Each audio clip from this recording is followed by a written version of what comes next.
우리는 긴장과 스트레스, 두려움으로 가득한 세상에 살고 있습니다. 그렇기 때문에 가끔씩 고독 속으로 잠시 물러나는 것이 좋습니다. 고독은 외로움과 구별되어야 합니다. 외로움은 힘겹고 견디기 어렵습니다. 외로우면 사람이 자기 자신에게 의지하게 되기 때문입니다. 외로움과 달리 고독은 긍정적인 것입니다.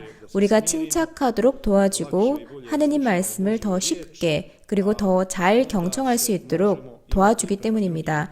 그렇게 되면 다른 사람들과의 관계도 더 좋아질 수 있습니다. 예수님은 자주 고독 속으로 물러나셨습니다. 조용히 기도 속으로 물러나셨는데 특별히 당신 생애에 있어서 모든 주요 사건이 있기 전에 그렇게 하셨습니다. 공생활을 시작하시기 전에, 설교하시기 전에, 제자들을 뽑으시기 전에 기도하셨고 겟세마니 동산에서도 마찬가지였고 십자가 위에서 당신 혼자 남겨지셨을 때도 기도하셨습니다. 경청에 있어서 우리가 잘못하는 부분은 어디일까요? 경청이란 삶의 필수적인 부분이기 때문입니다. 우리는 미리 답을 마련해 두는 경우가 많습니다. 논쟁을 미리 준비해 둡니다. 그리고 다른 사람들이 하는 말을 소위 한쪽 귀로만 듣습니다. 경청이라는 선물, 다른 사람의 말을 들을 수 있는 귀가 있다는 선물에 대해서 그런 일이 없기를 바라지만 우리가 그 선물을 잃을 때까지 거의 감사하지 않고 삽니다. 다른 선물도 마찬가지죠. 귀가 있기 때문에 우리는 음악을 들을 수 있고 웃음소리를 들을 수 있고 다른 사람의 말을 들을 수 있습니다. 그리고 우리 마음 안에서 하느님의 음성을 들을 수 있고 하느님의 말씀을 읽을 수 있습니다. 때로는 기술이 사람보다 더 중요하게 여겨질 때가 있습니다. 우리는 인터넷과 페이스북 그리고 기타 현대 커뮤니케이션 매체에 신경 쓰느라 너무 바빠서 다른 사람의 말을 경청하는 데는 언제나 열려있지를 못합니다. 우리는 듣는 것보다 말을 더 많이 합니다. 그리고 경청하는 사람은 너무나도 귀합니다. 최고의 경청에 있어서 첫 번째 본보기는 예수님입니다. 예수님은 천상 아버지를 경청하시고 사람들의 말에 귀를 기울이십니다. 예수님께는 모든 사람이 중요하기 때문입니다.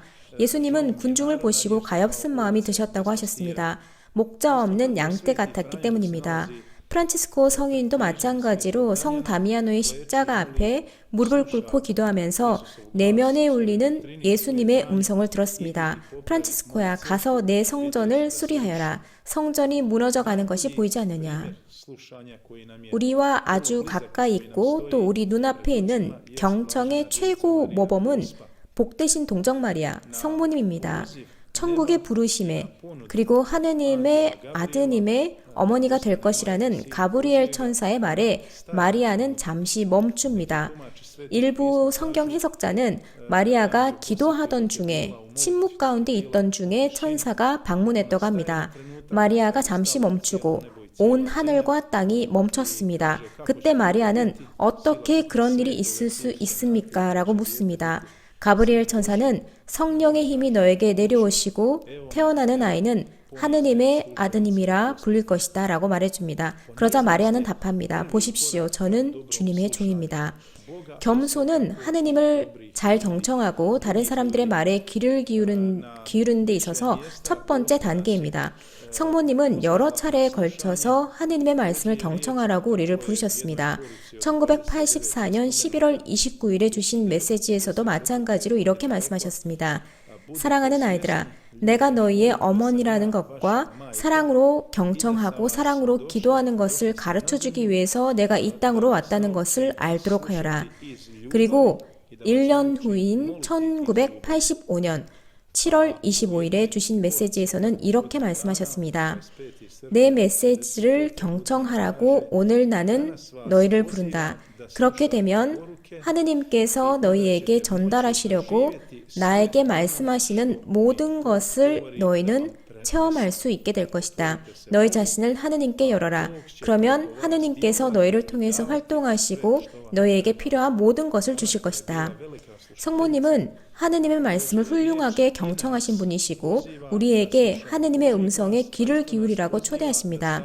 그리고 당신 메시지를 실천하라고도 초대하시고 우리를 회개로 초대하시고 성사생활, 기도, 제대 위에 지극히 거룩한 성사 안에 계신 예수님을 흠숭하는 것, 그리고 고해성사, 묵주기도, 특별히 가정기도로 우리를 초대하십니다. 하느님께로 온전히 결심한 사람은 이미 여기 이 땅에서 열매를 맺고 있기 때문입니다. 성모님의 생일, 복되신 동정마리아 탄생축일이 다가오는 이 시점에 하느님의 말씀을 경청하고자 하는 바람을 우리 마음에 새겨달라고 주님께 청합시다. 그래서 다른 사람들의 말을 더 잘 경청하고 그들을 더 잘 도와줄 수 있도록 합시다.